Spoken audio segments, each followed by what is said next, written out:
Hello everyone, for today's video, i-share ko sa inyo ang napakasimpleng ulam na aking lulutuin ngayon. So ayan, saging na saba at syempre ito yung ating mga sangkap. So ayan, i-adobo natin yung ating saging na saba.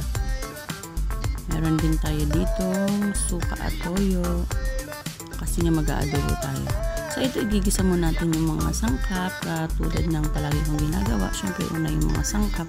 Ayan, sinabay ko na rin yung siling labuyo at igigisa na natin yung ating saging na saba. So ayan, yung saging na saba na nandito sa akin ay hinog na talaga yan. Pwede namang maniba lang, pero depende kung ano yung gusto niya. Pero itong sa akin, hinog na talaga siya. So ayan, kaya hindi ko masyadong hahaluin kasi baka maduro. So ayan, lalagyan na natin ng toyo.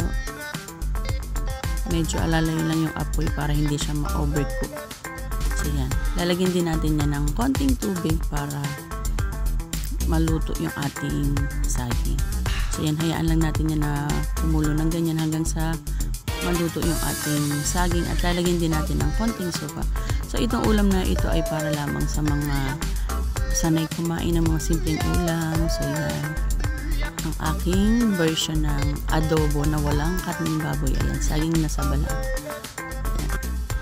Lasang adobo na talaga to. Thank you for watching everyone.